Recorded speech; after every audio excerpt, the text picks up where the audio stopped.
हे ख्रिस्ता, आम्ही तुला भजतो आणि तुझी स्तुती करतो, कारण तुझ्या पवित्र क्रूसाद्वारे तू सर्व जगाचे तारण केले आहेस. हे शब्द आपण प्रायश्चित्त काळातच ऐकत असतो, कारण प्रायश्चित्त काळामध्ये आपण पवित्र क्रूसाच्या वाटेची भक्ती करत असतो. पूर्वी आपल्याकडे एक पुस्तक होतं, ही वाट स्वर्गाची, आणि त्याच्यामधील तिसरा प्रकार जो आहे तो जवळजवळ पुष्कळ भाविकांच्या तोंडपाठ झालेला आहे. अशा प्रकारचा तो क्रूसाच्या वाटेचा भक्तीचा एक प्रकार होता. परंतु त्या व्यतिरिक्त आपण क्रूसाच्या वाटेची वेगवेगळी रूपं पाहत असतो. क्रूसाच्या वाटेची एकूण 14 स्थानं. प्रायश्चित्त काळामध्ये आपण ही क्रूसाची वाट का चालत असतो, ही 14 स्थानं आपल्याला कशासाठी देण्यात आलेली आहेत आणि त्या स्थानांचा आपल्या जीवनाशी काय संबंध आहे, त्यावरती चिंतन होणं गरजेचं आहे. सर्वप्रथम ह्याच काळामध्ये आपण क्रूसाच्या वाटेची भक्ती का करत असतो ते तपासून पाहूया. सर्वप्रथम प्रभू येशू ख्रिस्त स्वतः ही क्रूसाची वाट चालला, की गोल्गोथाकडे पोहोचण्याआधी तो गेतशेमानी बागेमध्ये गेला. त्या ठिकाणी त्याला अटक करण्यात आली आणि मग पिलातासमोर जेव्हा त्याला उभं करण्यात आलं तेव्हा पिलाताने त्याला मरणदंडाची शिक्षा ठोठावली. त्यावेळेला त्याच्या खांद्यावरती ओबडधोबड असा क्रूस देण्यात आला आणि तो क्रूस तिथून वाहत तो गोल्गोथाच्या टेकडीपर्यंत पोहोचला. ही विया डॉलोरोसा म्हणजे दुःखाची वाट खुद्द प्रभू येशू ख्रिस्त चाललेला आहे. ही दुःखाची वाट केवळ येशूच्या जीवनाचं नव्हे तर आपल्या जीवनाचं देखील प्रतीक आहे, की पुष्कळ वेळेला माणूस पिलाताप्रमाणे हात धुवून मोकळे होतो आणि दुसऱ्यांच्या खांद्यावरती ओझं लादत असतो. आणि मग येशूने जसा स्वेच्छेने हा क्रूस स्वीकारला तसं आपण देखील आपला ओझं स्वेच्छेने स्वीकारायला हवं. येशू एकूण 3 वेळा त्या क्रूसाच्या भाराखाली पडला. पडण्याचा अनुभव आपण देखील घेत असतो, मात्र पडूनच राहायचं नाही, उठून पुढे चालत राहायचं, हा संदेश येशूच्या त्या पडण्यामधून आपल्याला देण्यात आलेला आहे.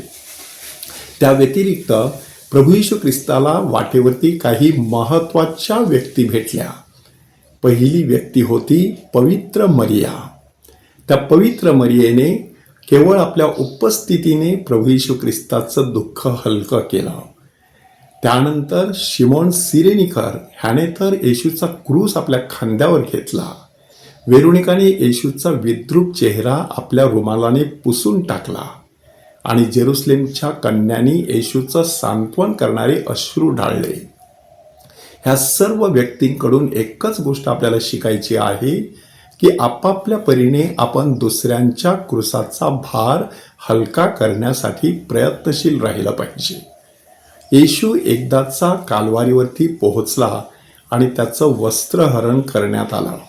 आपल्या शब्दाने, आपल्या वागण्याने बदनामीकारक अशा अफवा पसरून आपण इतरांच्या प्रतिष्ठेचं कशा प्रकारे वस्त्रहरण करत असतो त्यावरती चिंतन करण्यास ख्रिस्त सभा आपल्याला बोलावत असते. येशूला क्रूसावर खेळण्यात आलं आणि 3 तासानंतर येशू क्रूसावरती प्राण सोडतो.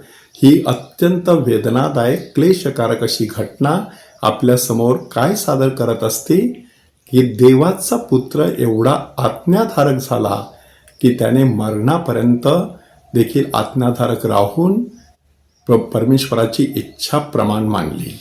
म्हणून आपण देखील आज्ञाधारकपणाला अत्यंत महत्त्वाचं स्थान देणं गरजेचं आहे. पवित्र मरियेच्या हातात येशूचा मृतदेह देण्यात आला.